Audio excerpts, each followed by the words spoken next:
নমস্কার বন্ধুরা, আজ আমি আপনাদের জন্য একদম সহজ কিন্তু দারুণ মজাদার একটি রেসিপি নিয়ে এসেছি। সেটি হলো পায়েস, যেটা আমাদের প্রত্যেকের বাড়িতে প্রত্যেকটা শুভ কাজে তৈরি করা হয়।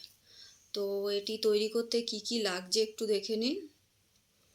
তো প্রথমে আমি গ্যাসে একটি বাটি বসিয়ে দিয়েছি, তার মধ্যে আমি 2 প্যাকেট দুধ আমি ঢেলে দিলাম।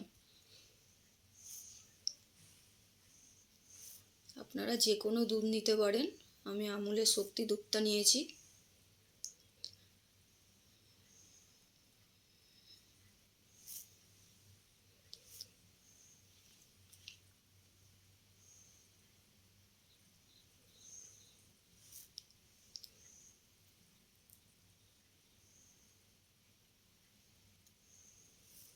তো এবারে দুধটা আমি কিছুক্ষণ জাল দিয়েছি।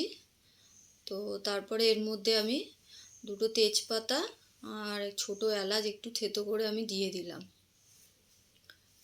বন্ধুরা, আপনারা কিন্তু জানাবেন এই ভিডিওটা আপনাদের কেমন লাগছে, আর ভালো লাগলে একটি লাইক এবং একটু সাবস্ক্রাইব করে দেবেন।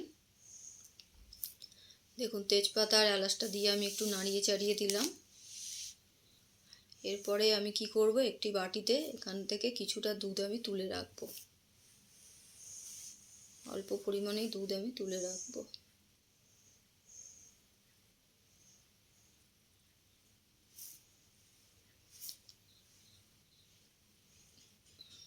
তো এরপরে আমি গোবিন্দভোগ চালটাকে আমি আগে থেকে ধুয়ে রেখেছিলাম। তো তার মধ্যে আমি কিছুটা ঘি দিয়ে দিলাম, 1 চামচের মতন ঘি দিয়েছি। ঘি দিয়ে এটাকে আমি ভালো করে মিশিয়ে নেব ঘিটাকে চালের সঙ্গে। ঘিটা দিলে কি হবে, আপনারা যে চালটা যখন দুধের মধ্যে, গরম দুধের মধ্যে চালটা দেবেন, তখন কিন্তু চালটা একদমই দলা পাকবে না, আর নিচে লেগেও যাবে না চালটা।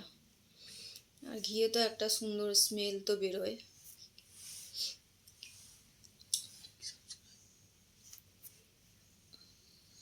চালটা হয়ে গেছে মাখা। এরপর আমি যে দুধটা আমি তুলে রেখেছিলাম, ওর মধ্যে আমি 2 প্যাকেট গুঁড়ো দুধ আমি ঢেলে দিলাম। তো দিয়ে এটাকে আমাকে ভালো করে কিন্তু গুঁড়ো দুধটা এই লিকুইড দুধের সঙ্গে ভালো করে মিশিয়ে দিতে হবে। একদম যেন দলা দলা যেন একদম না থাকে, ভালো করে মেশাতে হবে।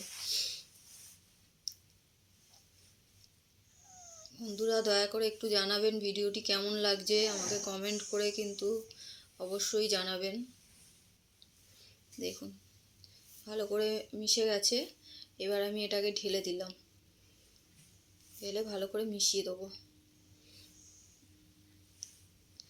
ভালো করে মিশিয়ে দিচ্ছি আমি। বন্ধুরা, আমি এখানে 1 কিলো দুধ নিয়েছি, তার জন্য আমি চালটা নিয়েছি 50 গ্রাম। মানে আমি 2 মুঠ চাল নিয়েছি। আমাদের হাতের 1 মুঠ করে 2 মুঠ চাল নিয়েছি, মানে 2 মুঠ চাল হচ্ছে 50 গ্রাম। 1 মুঠ হচ্ছে 25 গ্রাম করে, 2 মুঠ হচ্ছে 50 গ্রাম। আমি 1 কিলো দুধে 50 গ্রাম চাল দিলাম। দেখুন, আমি চালটা কিন্তু ঢেলে দিয়েছি। ঢেলে দিয়ে এবার চালটাকে আমি ভালো করে মিশিয়ে দেবো। মিশিয়ে এটাকে আমাকে ছেড়ে দিতে হবে, চালটা যেন ভালো করে সেদ্ধ হয়ে যায়। দেখুন, চালটা কিন্তু আমার একদমই লাগেনি, দেখেছেন তো, দলা পাকেনি। এবার এটাকে আমাকে ভালো করে চালটাকে সেদ্ধ করতে হবে। আমার চালটা সেদ্ধ হয়ে গেছে। এবারে আমি গুড়টা দিয়ে দিলাম। আমি এখানে গুড় দিয়েছি, পাটালি গুড় দিয়েছি, আর গুড়টা আমি 200 গ্রাম দিয়েছি পাটালি গুড়। আপনারা আপনাদের পরিমাণ মতন দেবেন। যদি আপনারা আর একটু বেশি মিষ্টি খান, তো আপনারা আর একটু বেশি দিতে পারেন।